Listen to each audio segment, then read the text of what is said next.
तब कोई परमात्मा आता है और उसकी व्यवस्था को वो कर देता है।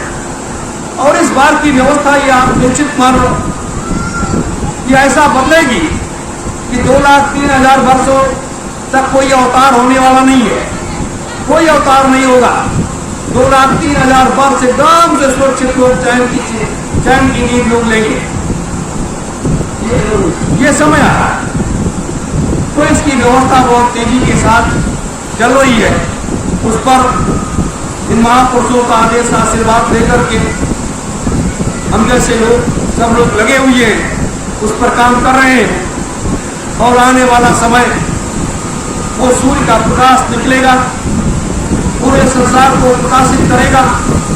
पूरा संसार उसके प्रकाश में प्रकाशमय हो जाएगा।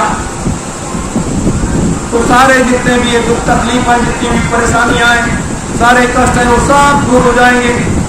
और जो जिंदा और मुर्दा का धर्म है वो भी खत्म हो जाएगा। महात्माओं को कहा गया, जो लोग कहते हैं कि नहीं संतों का अंत, जिस संत का कोई अंत जान लेता है वो संत होता नहीं है। अगर संत का आप अंत जान लीजिए तो वो संत नहीं है।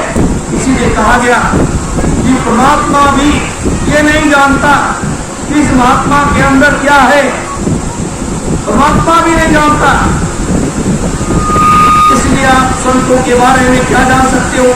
हजारों अंश, महात्माओं के हजारों अंश भी आप जान जाओगे तो आप पागल हो जाओगे। इसलिए महात्माओं के बारे में हजारों अंश भी कोई नहीं जानता है। मेरे धर्म प्रेमी गुरु भाई बहनों, ये चीज, इसलिए कभी भी महापुरुषों के जाने की बात मत करो। ये चले गए कि आसानी जाने वाले नहीं है। अभी तो सारी व्यवस्था इनकी बाकी है। राम ने सारी व्यवस्था करके तब हो गए, कृष्ण ने सारी व्यवस्था करके वो हो गए। और वशिष्ठ और विश्वामित्र को सतयुग में भी रहे, त्रेता में भी रहे। और त्रेता राम के जाने के बाद 50 साल के बाद वो जाकर के सिद्धाश्रम में बैठ गए। फिर दुर्वासा तो अनादिकाल से लेकर के और उसके बाद द्वापर तक रहे। कृष्ण के जाने के बाद फिर वो जाकर के सिद्धाश्रम में बैठ गए। तो महात्माओं के बारे में आप क्या कहोगे?